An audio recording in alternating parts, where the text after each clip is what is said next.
Jamal. Let me, as always, take you through news from India and across the globe.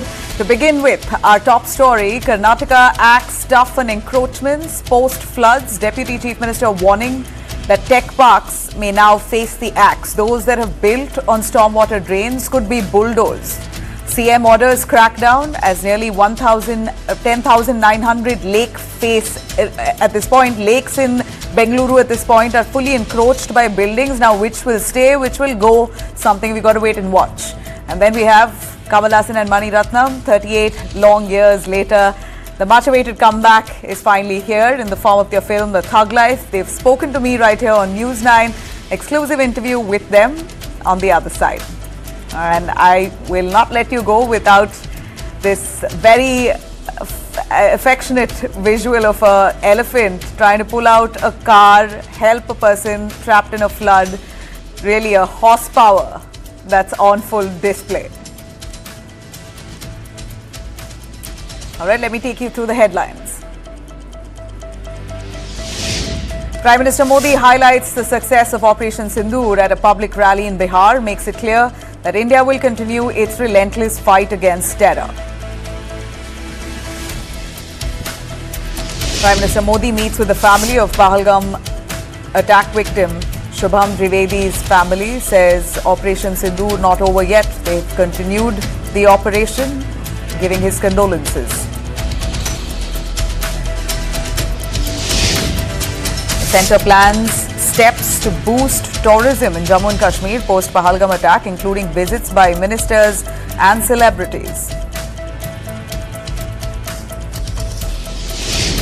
The Supreme Court orders NEET-PG 2025 in one shift, says multiple shifts cause unfairness and inconsistency, so therefore one shift now has been ordered.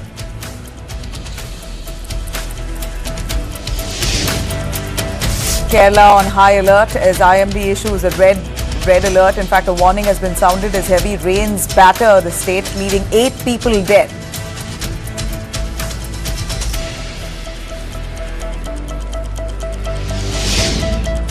Kamal Haasan defiant amid Kannada row, says no apology needed. Love will prevail over threats. Says that whatever he said came out of love, he will not apologize. Over 110 dead as severe flooding hits Mokwa, a market town in Nigeria's Niger state. Rescue operations currently ongoing as more residents remain at risk.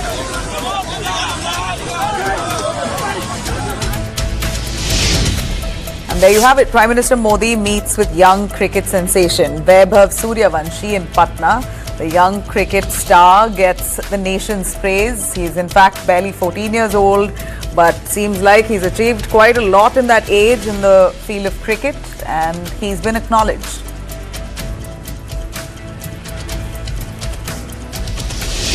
And finally, Miss World 2025 Grand Finale set for Hyderabad tomorrow. 1,000 participants to witness a spectacular event at High-Tech Centre.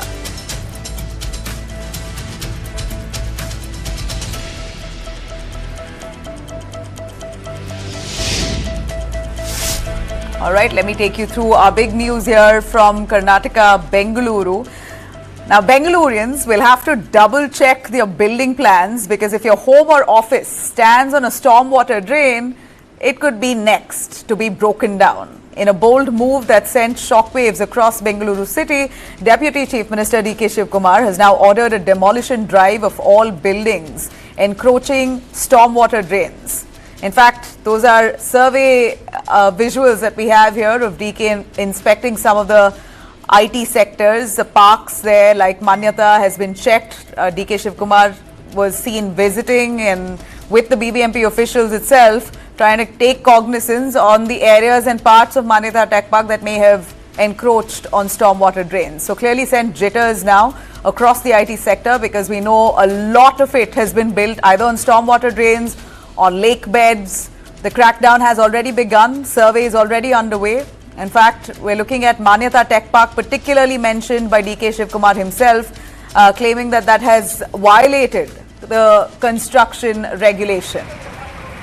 Now, DK Shivkumar, while speaking, did not mince words. He blamed directly these tech parks for choking the city's drainage and worsening flood crisis in the city. He's warned corporate bigwigs, either you follow the rules or face bulldozers.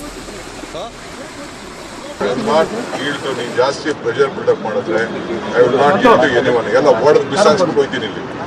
I don't want any private people. ಅದಕ್ಕೆ ನಿಮಗೂ opportunity ಕೊಡ್ತೀನಿ. ನಿಮಗೂ ಕೇಳ್ತೀನಿ ನಾನು. ನಿಮ್ಗೆ ಕೇಳಲ್ಲ ಅಂತಲ್ಲ. ಬಂದಿದ್ದೀನಿ. I will hear you. Don't be over excited with me.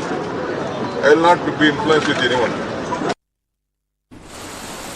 There you have it. DK Shivkumar sounding unsparing there. While DKS leads the ground action, you have Chief Minister Siddaramaiah, who's currently taking top-level officials to task. At a high-level review meeting with Chief Secretary Shalini Rajneesh, the Chief Minister has lashed out at the Deputy Commissioners and the CEOs of districts that haven't cleared a single lake encroachment. He's now ordered immediate action against those dragging their feet. Let's take a listen. We have a civic activist on the ground to say a little on the challenges that the government could face with this move. The unfortunate part is that the perpetrators are the government, both the politicians on one side and the bureaucracy on the other, and they just play this real blame game of, trying to hoodwink actually the public into believing that they're actually doing something. Breaking it down is never a solution because it's very difficult to break it down. The same way, removing encroachments, if you've allowed an encroachment to come in, then you've obviously been party to this problem. So I think in a way we are killing our city. We have a brand Bangalore, which is known across the world. But unfortunately today, people are migrating to other cities just because of the livability and the lack of livability actually within Bangalore.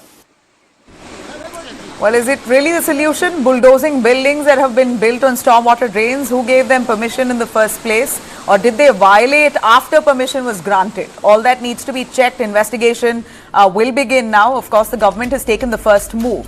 Karnataka has over 10,900 odd lakes facing encroachment, and barely 6,000 of them have been cleared so far, raising alarms over future flooding risks. The Chief Minister has now demanded urgent surveys and full clearance to restore natural water flows. In fact, my colleague Vajiullah was on the ground giving us a little sense on the kind of encroachments we see in Bengaluru. The Deputy Chief Minister of Karnataka, DK Shivkumar, had done city rounds, and that city round of his had created a huge uproar in the city because what he touched upon was a very sensitive issue, which is of encroachment. Now, we are at a spot which was inspected yesterday, and this is a spot which is believed to be one of the places where heavy encroachments have been done by Tech Park. Firstly, let me just show you the stormwater drains which is over here. Now, these are the stormwater drains that help water from various parts of the city to get accumulated here, and then it goes on to the larger stormwater drains, which help in making sure that there is no water logging when it rains in Bengaluru. As you can see, this stormwater drains comes and ends right here. Now, this is a wall that has been built by this particular company called Kalle Tech Park, where they have blocked the stormwater drain. And a small route has been made over here, which there is a small lane for stormwater to pass by, and that gets smaller and smaller as it goes by. Now, this is the wall that they were talking about. Now, these companies allege that the maps that they had used, or the site that plans that they had used, had no stormwater drain written in it. All right, there you have it. That's coming in from Karnataka. Now, let me take you through the real threat that's now the rains relentless across Kerala and Karnataka. One of the reasons to why these decisions have been taken by the Karnataka government to demolish all illegal construction over stormwater drains is because of relentless rains. Here you're looking at Karnataka's Mangaluru. Mangaluru and Kerala both right now battered. Heavy rainfalls that's triggered landslides, flash floods across parts of Dakshina Kannada, also Kerala and Tamil Nadu. That's left a trail of destruction. Multiple deaths have been reported. Rescue operations currently underway. Let's speak about Kerala particularly. That's recorded a total of 8 deaths. Number of people currently in camps are amounting to 2,000 people. So that's how many people who have been evacuated from their homes, moved to relief camps that have been set up. 150 houses in Kerala alone that have been demolished, rather damaged.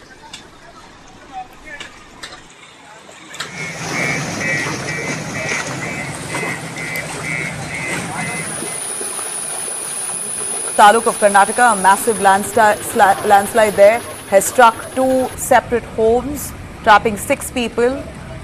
In Monte Padavu, 5 members of a family were buried under debris, 2 rescued, 1 confirmed dead and 3 still missing as rescue efforts continue. The deceased has been identified as Prema Pujari, wife of Kantappa Pujari. Now these are visuals there we hear from Kerala. Now taking you through in a tragic incident in Daralakatte, 6-year-old girl named Fatima Naseem was rescued after a landslip but remains in a critical condition. In fact, that's Mangaluru. The wall collapsed and her 10-year-old sister Naeem sadly succumbed to her injuries. That compound wall fell. This is precisely the visuals there of they were trying to rescue the girl, but unfortunately she succumbed. It was very tragic. The mother and the child were trapped. Widespread flooding and waterlogging have impacted areas like Ullal, Kalappu, Bagambila, Pilar, Kasargodu, Talapadi, where 60 houses were reportedly damaged and landslides blocked parts of the national highway. 3 people have died, 4 are missing due to rains in these regions.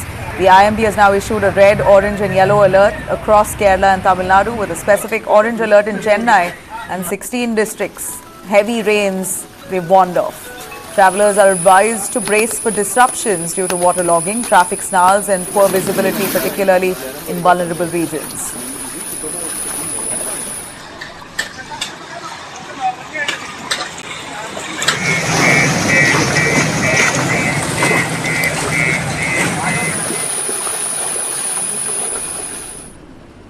All right, now Kamal Haasan, a major controversy that's now brewing, where Karnataka is largely the Kannada Rakshana Vedike, Kannada groups very angry with Kamal Haasan for saying that Kannada originated from Tamil.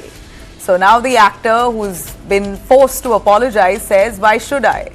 In a recent comment there that's really triggered this political outrage. In fact, KRV says we won't even allow his film to release in Karnataka. That's how bad it is for Kamal Haasan in Karnataka particularly.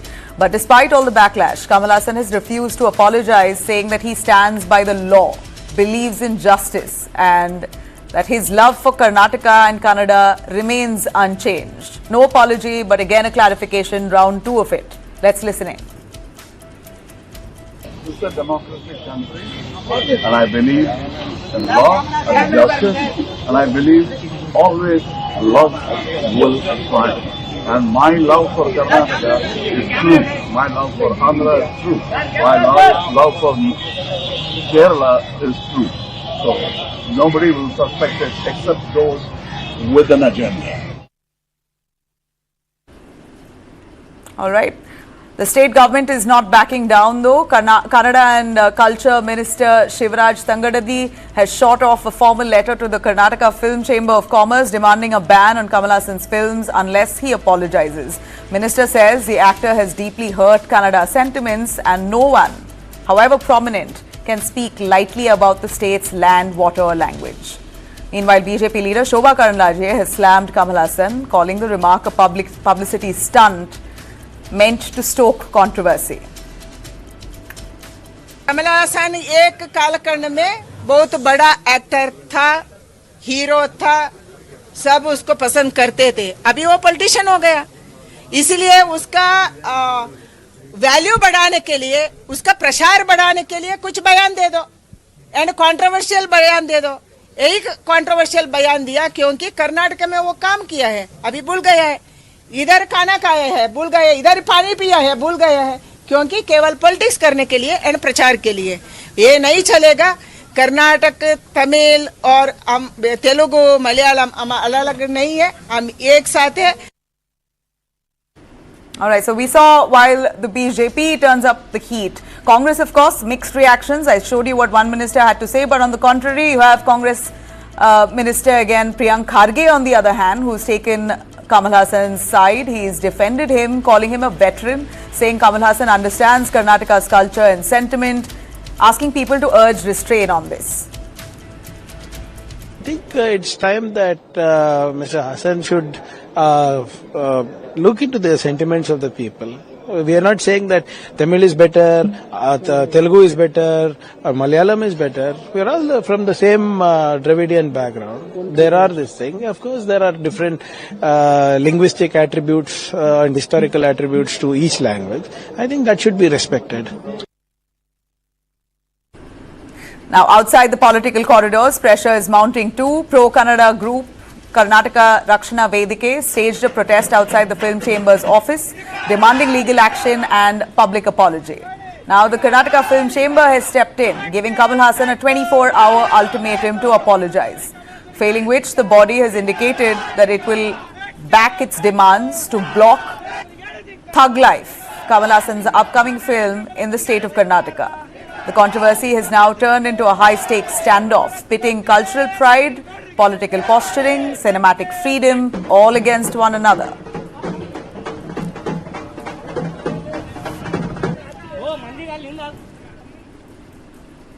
All right, taking you through a heated argument in the council meeting in Tamil Nadu that really ended up in a physical fight. The council meeting in Salem turned into a full-blown clash with DMK and AIDMK councillors literally physically attacking one another in the presence of the mayor. Those are the visuals there. Chaos erupted after AIDMK councillor Yadava Murthy alleged irregularities in building permits and tenders, accusing the ruling DMK of favoritism and corruption. That triggered a furious reaction from DMK councillors. One paper was thrown at Yadava Murthy. Then a verbal spat panned out with DMK councillor Suhasini that escalated literally into a physical altercation. Suhasini was seen eventually slapping the man. In fact, she slapped him multiple times until people stopped her. He almost lost balance. Members tried to intervene and restore order, but the situation spiraled out of control, forcing the mayor to adjourn the meeting midway. Following the clash, AIADMK councillors staged a sit-in protest inside the council hall, raising slogans demanding action against Suhasini. While Suhasini went to Salem Government Hospital for treatment, AIADMK leaders vowed to continue their protest until strict action was taken.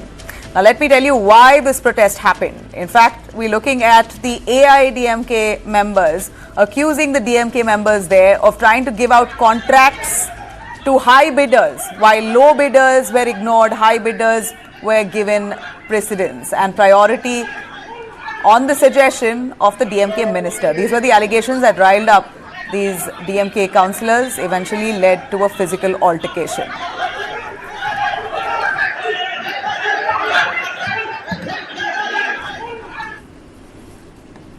Now, shocking raids in Odisha that's uncovered crores of rupees from a man who started with humble beginnings as a civil engineer, and now he literally has money enough like a business tycoon.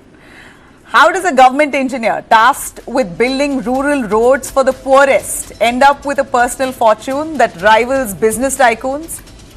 Baikuntanath Sarangi, chief engineer with Odisha's Rural Works Division, is now at the center of one of the state's biggest disproportionate assets cases.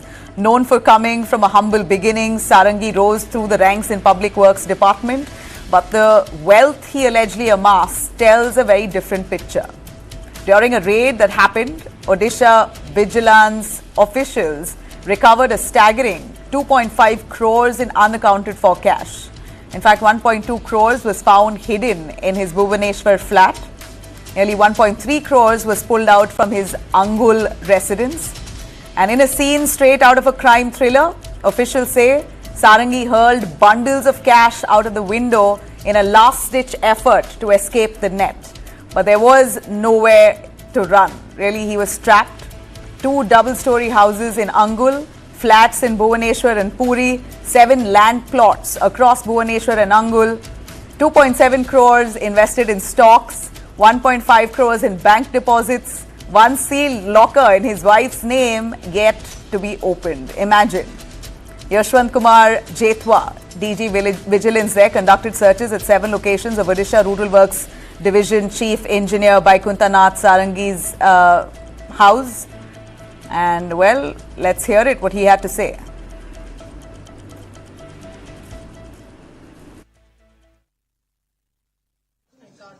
Based on reliable inputs, Odisha Vigilance has launched simultaneous house searches against Shri Vaikuntanath Sarangi, who is the Chief Engineer, Rural Development, Government of Odisha. During searches so far, the assets that we have unearthed include 2.51 crores in cash, which were unearthed from his Angul and Bhubaneswar residence.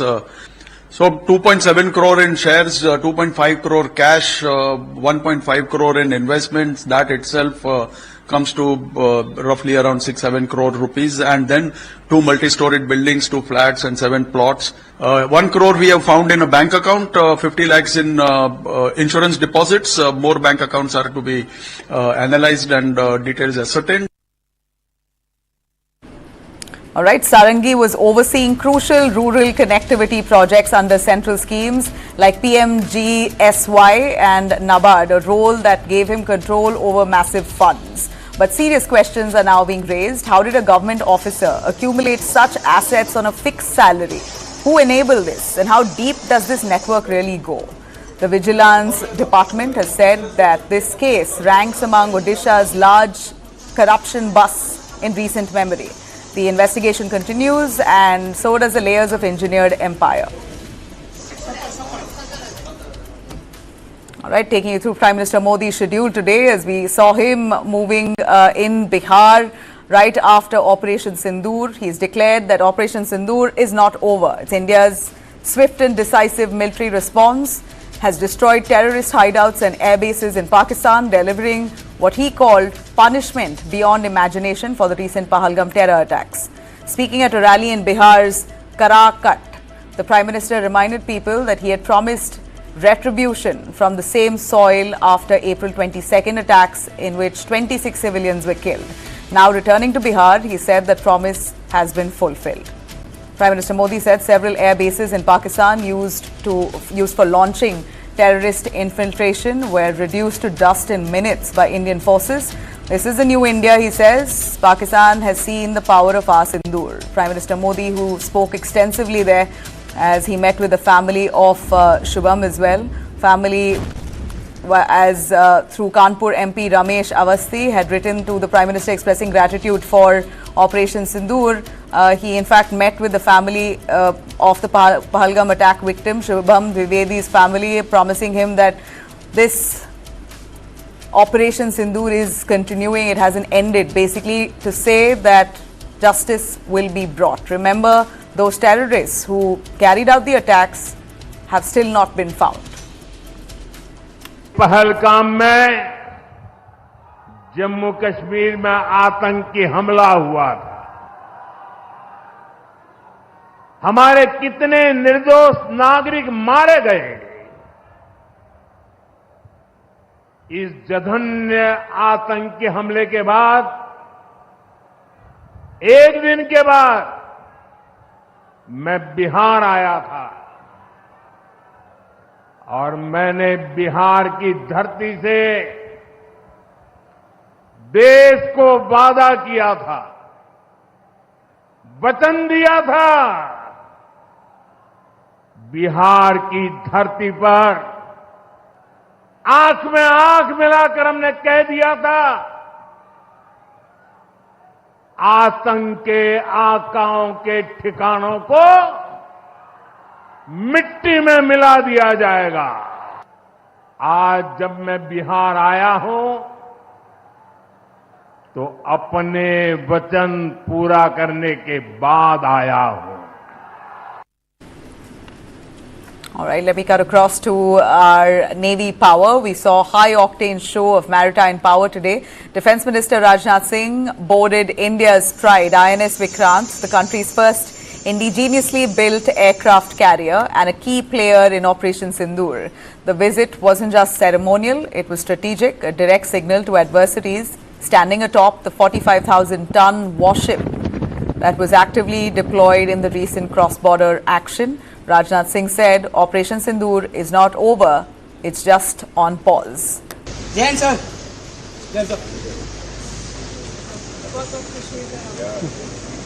अब जब भी पाकिस्तान भारत के खिलाफ किसी आतंकवादी हरकत को शह देगा तो न केवल उसका खामियाजा उसे भुगतना पड़ेगा बल्कि हर बार की तरह से हार का भी सामना करना ही पड़ेगा। ऑपरेशन सिंदूर सिर्फ एक मिलिट्री एक्शन नहीं थे बल्कि आतंकवाद के खिलाफ भारत का एक फ्रंटल असॉल्ट है। हम आतंकवाद के खिलाफ हर उस तरीके का इस्तेमाल करेंगे जो पाकिस्तान सोच सकता है, मगर हम उन तरीकों का भी इस्तेमाल करेंगे जो पाकिस्तान कभी सोच भी नहीं सकता। Now, his words clearly echo what India's military establishment has made clear over the last few weeks. Retaliation isn't one-off, it's readiness posture. Well, this is the same Vikrant that launched sorties and combat air patrols as part of the tri-service response to the Pahalgam terror attacks. The Indian Navy, once seen as a silent giant, is now front and center in India's retaliatory doctrine.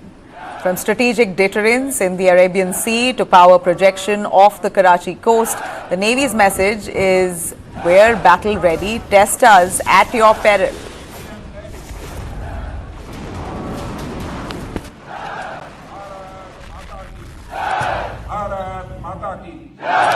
Indian Navy. Bharat Mata Ki. All right, taking you through Union Minister, Home Minister Amit Shah, who's in fact on a 2-day visit to Jammu and Kashmir. His visit is to review the security situation after the recent military confrontation between India and Pakistan and to review the measures to be put in place for the upcoming Amarnath Yatra that starts on 3rd of July. One of the twin Yatra routes in Kashmir passes through South Kashmir's Pahalgam, almost the same ridge where terrorists killed 26 civilians on April 22nd. He in fact was seen chairing a meeting at the Raj Bhavan in which Lieutenant Governor Manoj Sinha along with top officials of various security agencies including the Jammu and Kashmir Police, the Border Security Force and the Central Reserve Police Force were present. This is his second visit to the state and first one after Operation Sindoor. He's also visited Poonch, one of the districts severely impacted by cross-border shelling, and there he addressed the BSF personnel as well, lauded the bravery and expressed deep gratitude of our forces, all who had an immense role in Operation Sindoor succeeding. In fact, he was seen meeting with the families of the affected by the ongoing conflict as well. Addressing their concerns, he's announced that a special relief package will soon be introduced by the Centre for Damaged Homes, Businesses and Religious Sites. Rahul Gandhi had asked for compensation for the families living on the border. During his visit, Amit Shah has also paid respects at the Singh Sabha Gurudwara, which had suffered damage in recent attacks, and he then lauded the people of Jammu and Kashmir and reassured them that any pause in development caused by recent disturbances is only momentary. He's also on the agenda is a discussion on the gradual reopening of around 48 destinations in Jammu and Kashmir, which were out of bounds after the Pahalgam terror strike.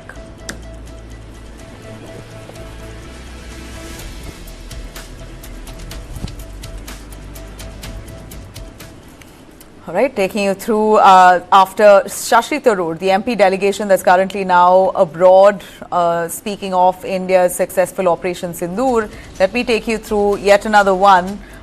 We're looking at this time the government's decision to abrogate Article 370 has found support in none other than Salman Khurshid. Right after Shashi Tharoor, it seems like Salman Khurshid now advocating for the Modi government's decision to abrogate Article 370 in a notable departure from his party's traditional stance. The senior Congress leader and former External Affairs Minister Salman Khurshid has backed the Modi government's decision to abrogate Article 370, which granted special status to Jammu and Kashmir in 2019. His remarks came during an interaction with top officials in Indonesia as part of all-party delegation under Operation Sindoor. Salman Khurshid arrived in Indonesia with a multi-party delegation led by Janata Dal United. The MP Sanjay Kumar Jha, that has BJP MPs Aparjita Sarang, Trinamool Congress's Abhishek Banerjee, CPM's John Brittas and former Indian Ambassador Mohan Kumara along with others. They are also touring Indonesia Malaysia, South Korea, Japan and Singapore. Talking about the abrogation of Article 370, he said that it was a major problem that finally ended. Kashmir had a major problem for a long time. Much of that was reflected in the thinking of the government in an article called 370 of the Constitution, which somehow gave an impression that it was separate from the rest of the country. But Article 370 was abrogated. It was abrogated, and it was finally put to an end because so much time has passed. Subsequently, there was an election in 65% participation in election. There's an elected government in Jammu and Kashmir today. And therefore, for people to want to undo everything that has happened, the prosperity that has come to Kashmir is something which is very, very unfortunate. And it will give a setback to anybody.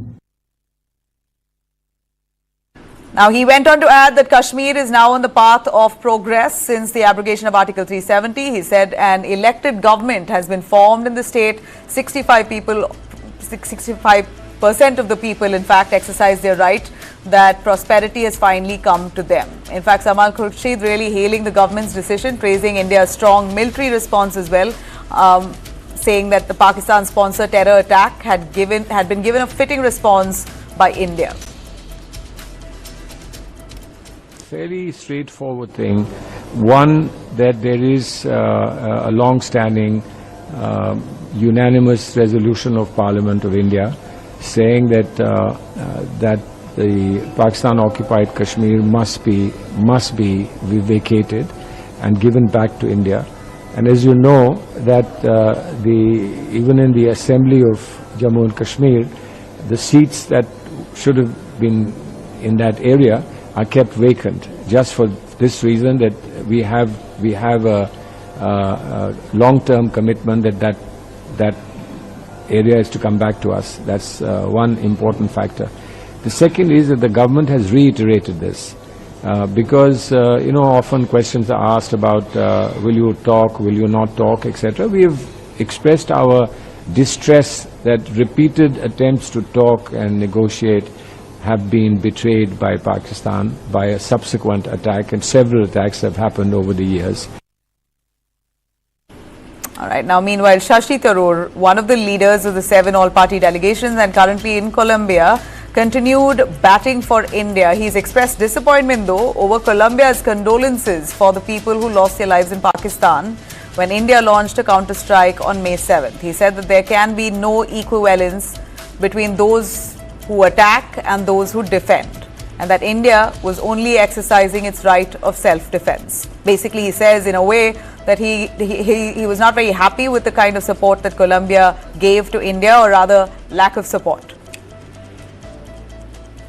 I have to say that we were a little disappointed in the reaction of the Colombian government, which apparently expressed heartfelt condolences on the loss of lives in Pakistan after the Indian strikes, rather than sympathizing with the victims of terrorism.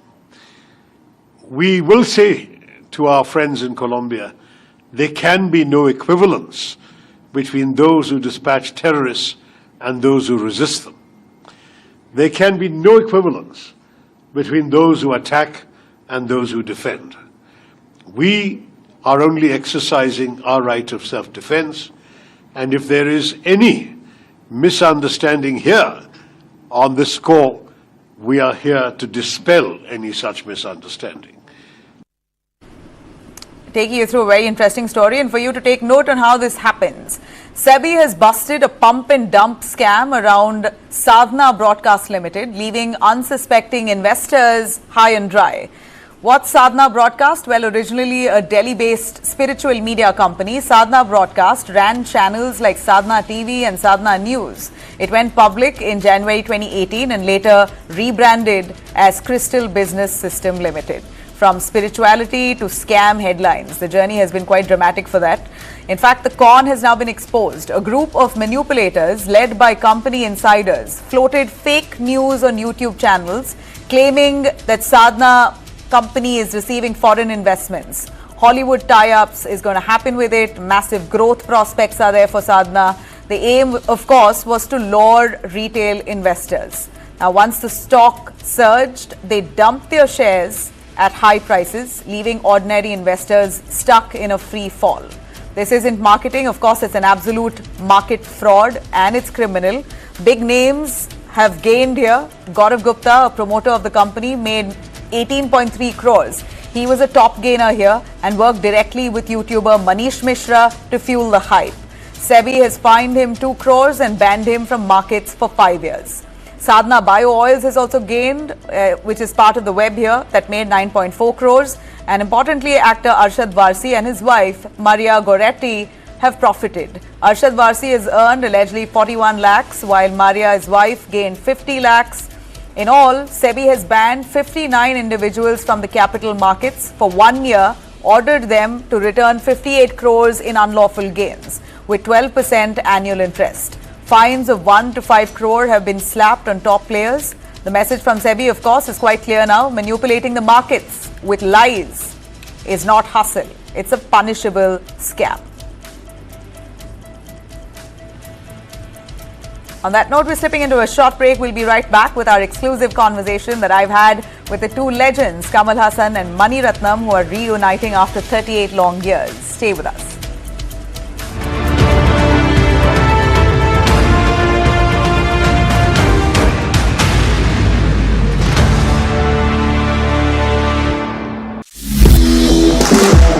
For all of you corporates who are here, welcome you all to the Academy.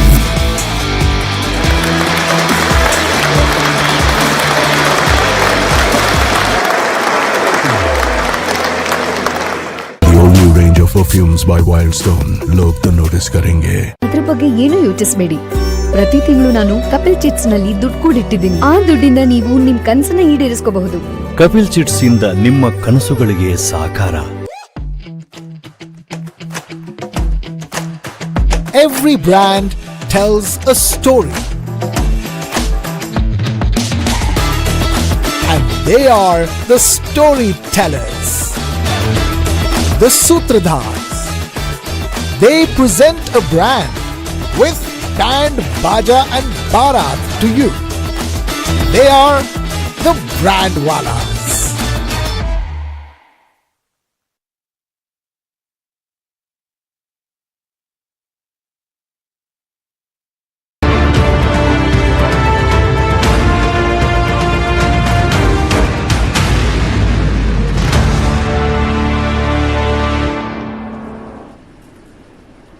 All right, welcome back. Tonight, we're bringing to you this exclusive conversation with two legends who have reunited after 38 long years.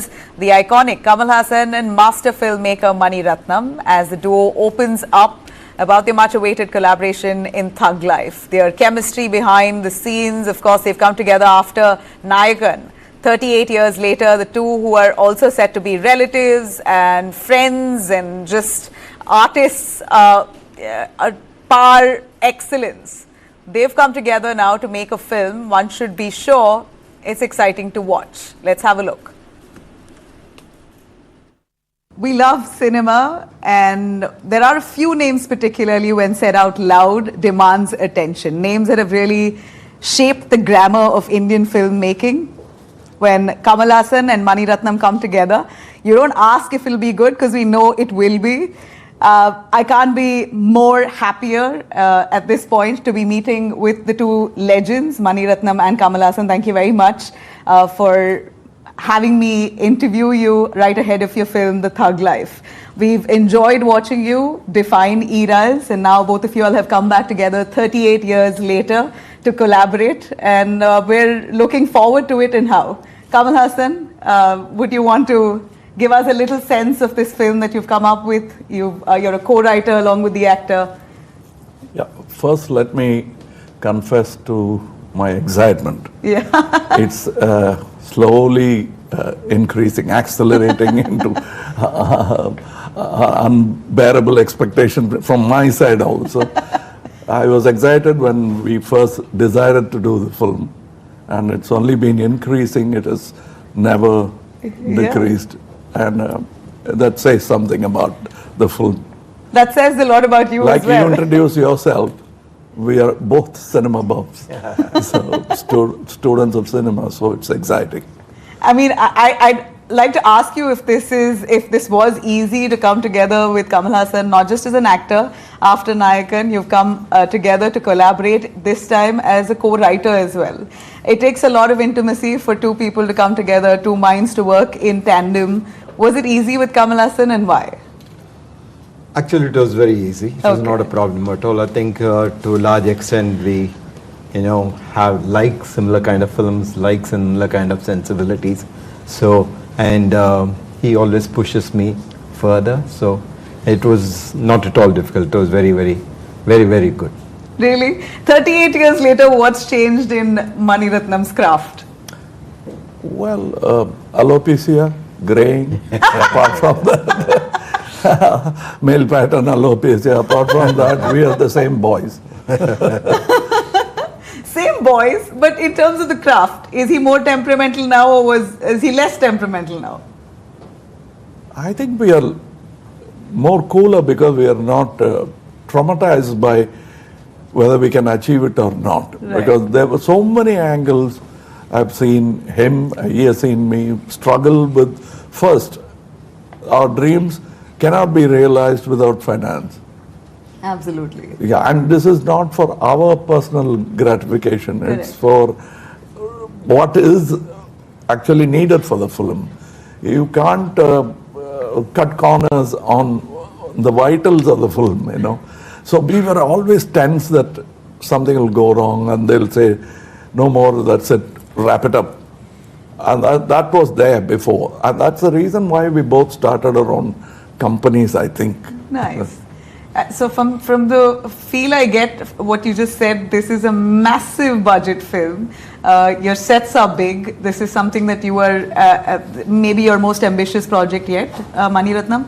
Would you want to give us a little more about the scale of this project and what we should look forward to?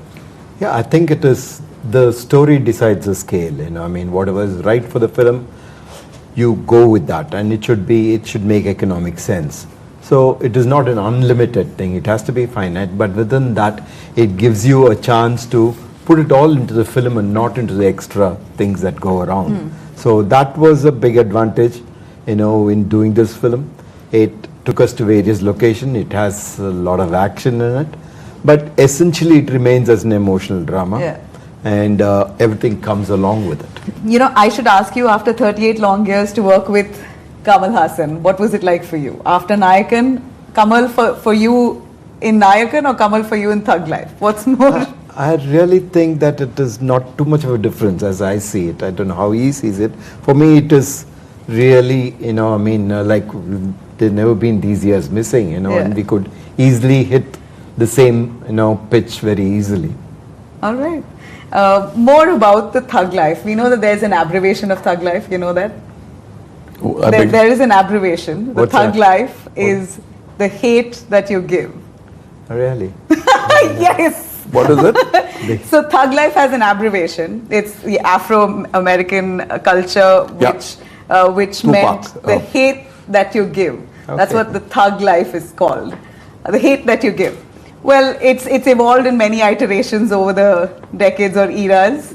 You gave us another reason why the title is right. The title is right. Tell me more. Tell me what's so thuggish about Kamal Haasan, personally and in the film.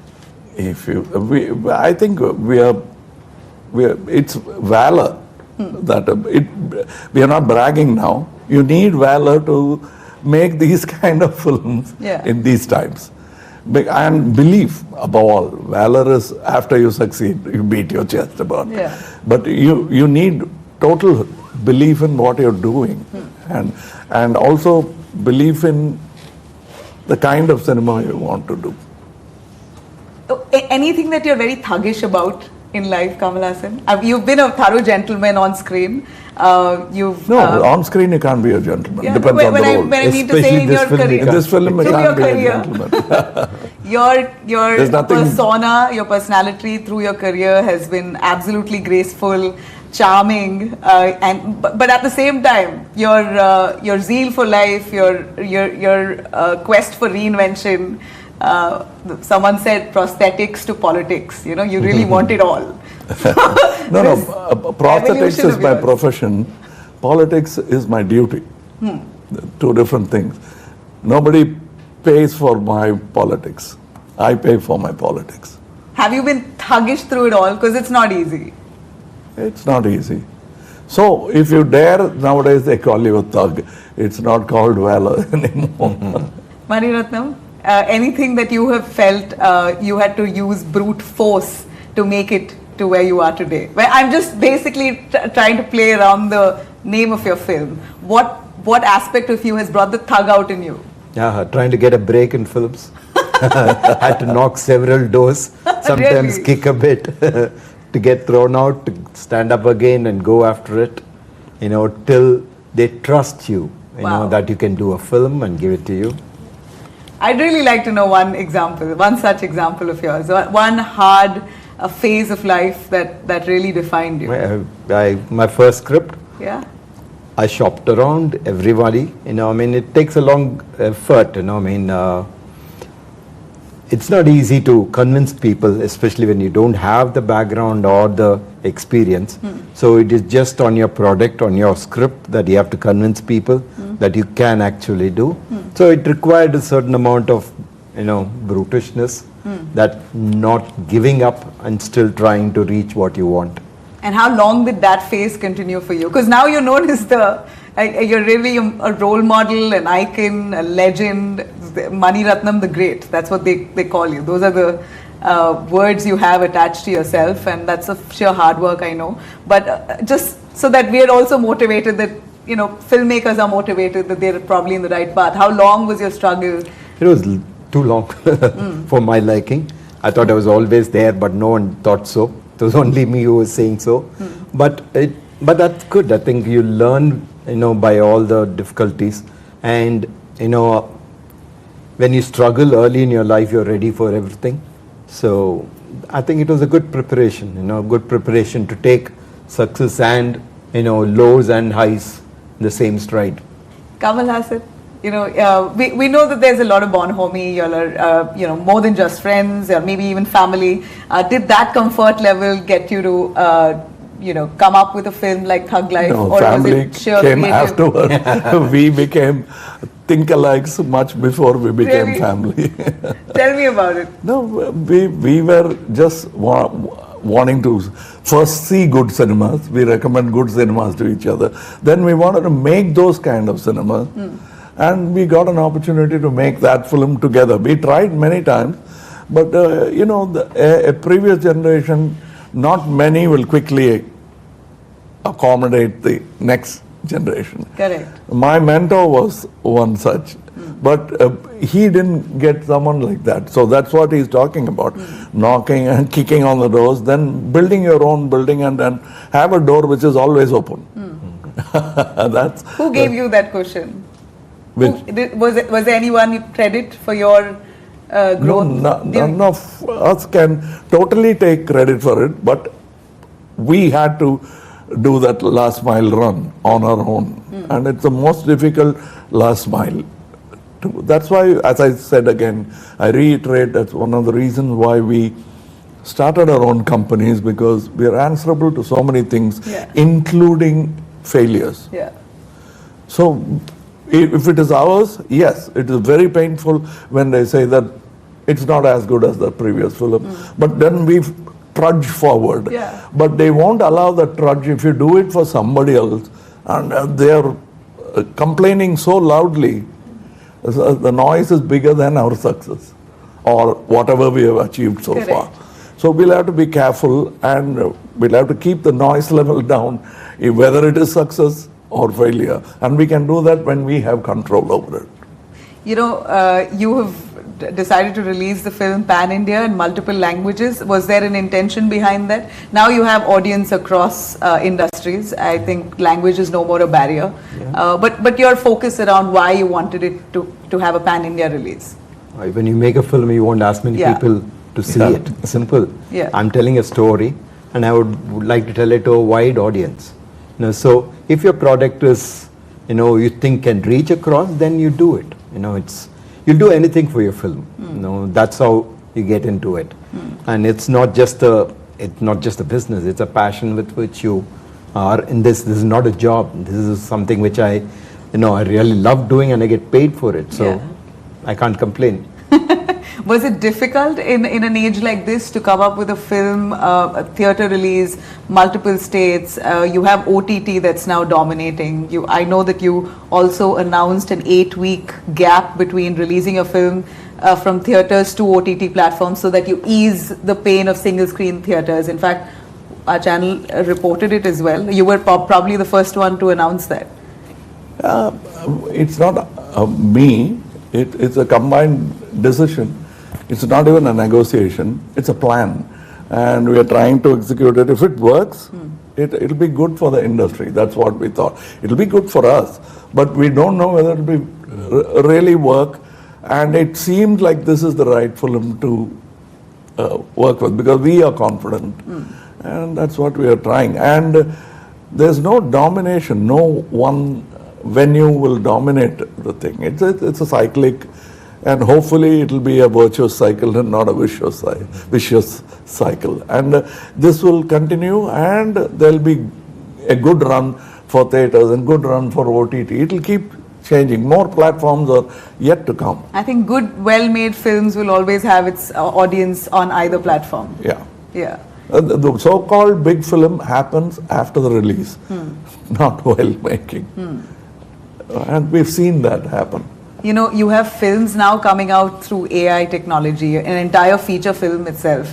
Mani Ratnam, your human touch, emotion, and the way you capture human emotion in your film.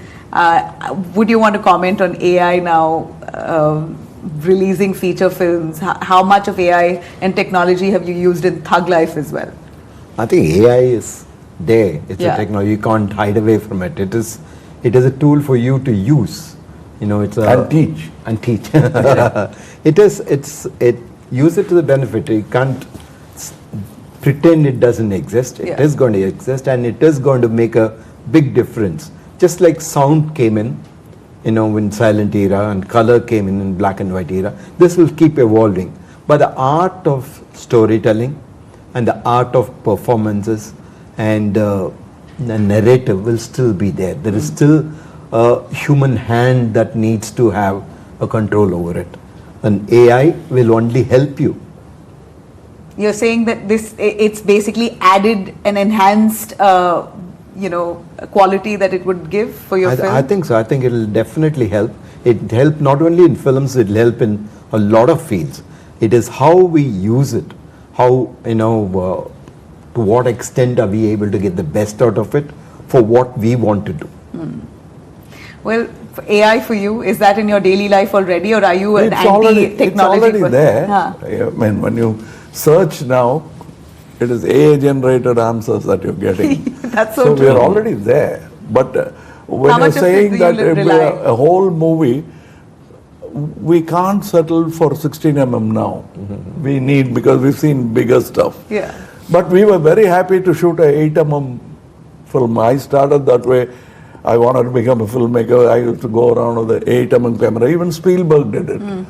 So this is another enhanced tool that we're getting. Every vertical, every field is going to be enhanced by that. But to believe that it will make another Mr. Mani Ratnam and Rahman, it will enhance their work. It will make a better Mani Ratnam out of Mr. Mani Ratnam, better Rahman out of Mr. Rahman. That's a tool. And you're not shying away from indulging in them. That's basically where films are moving towards. It would be foolish to shy away from it. And since you've spoken about Rahman, I'd like to ask you in your collaboration with music with A.R. Rahman, would you want to tell us what's to expect?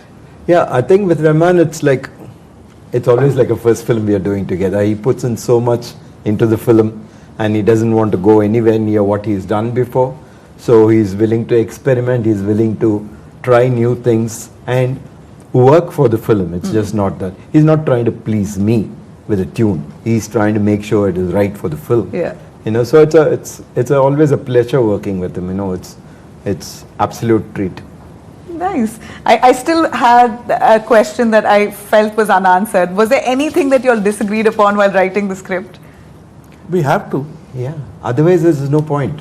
I mean, two people come together, there should be differences, there should be disagreements, and it will lead to another door opening. That's all. What we call it should be a co-efficient friction. Then the kinetic energy increases. Who always gives in faster? No, we both give in. Both with the same speed. But with the same speed, we defend an idea because the larger picture matters. If I'm not convinced, he'll convince me. If he is not convinced, I'll at least suggest that there is a dangerous corner out there. Are we going to take this much luggage there? It is as simple as that. And it's not even an argument. It's a reminder of sambhal ke kind of a thing. We keep saying that to each other. Yeah. But, I hear you've had extensive action sequences and also danced extensively. Yeah, as much as the character where's all that energy? No, energy comes from the word action and the whir of the cameras. Nowadays you can't even hear it. So the word action is the only initiation for us to get there. And the energy comes. You're looking absolutely fit, and I can only imagine the film. You're looking great. I saw some of the posters. Any fitness routine you want to give our budding actors or just us as a way of life? Anything that you're doing predominantly? Find the right story and ask the right director to direct it. That's all I can say, because I don't know what the youngsters are going to meet in their path. Because what our warnings about what will lie in the path is our path.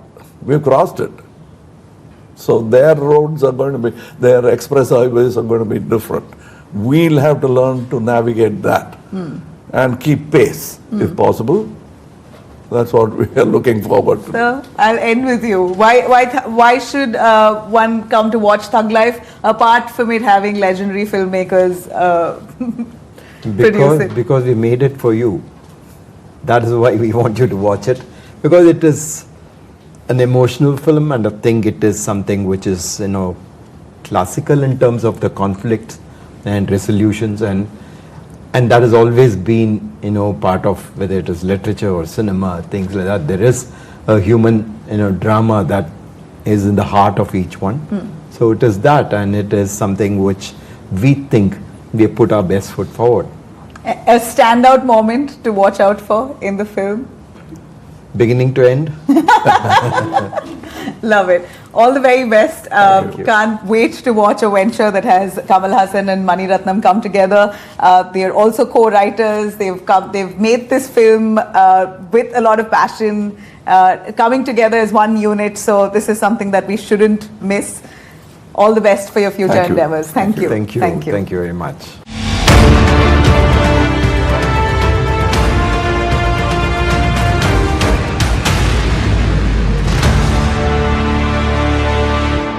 ನಮ್ಮ ಅರ್ನಿಂಗ್ಸ್ಗೂ ಎಕ್ಸ್ಪೆಂಡಿಚರ್ಗೂ ಹೋಲಿಕೆ ಮಾಡೋಕ್ಕಾಗಲ್ಲ. ಅದಕ್ಕೆ ಸರಿಯಾದ savings ಇರಬೇಕು. ಅದು Kapil chit funds ಇಂದಾನೇ ಸಾಧ್ಯ.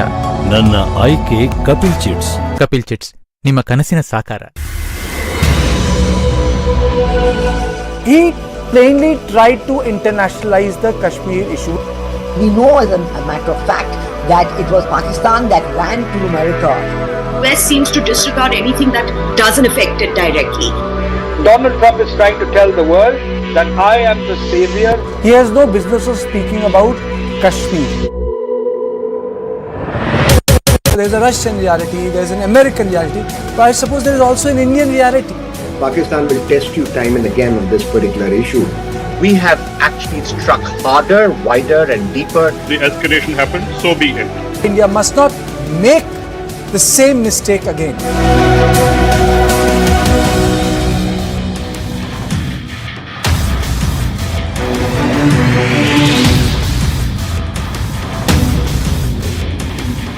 To be successful in chess, it's about 99% tactic and 1% strategy. My skills are high enough in chess that even if I make a couple of bad moves, I might still get away with it. But you come across as a typical good boy that every mother would like to have. Watch Radico Presents Duologue with Parundas at these times on News 9.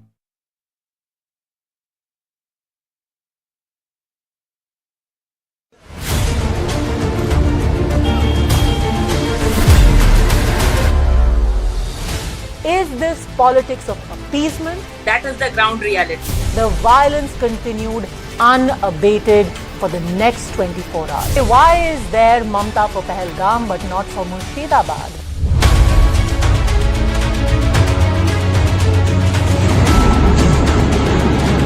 Everyone in Pakistan is saying that India has punished us. You are all agreeing that Operation Sindoor is a success. तो problem क्या है? किसका नमाज़े जनाजा निकल रहा था बहावलपुर में और रावलपिंडी में?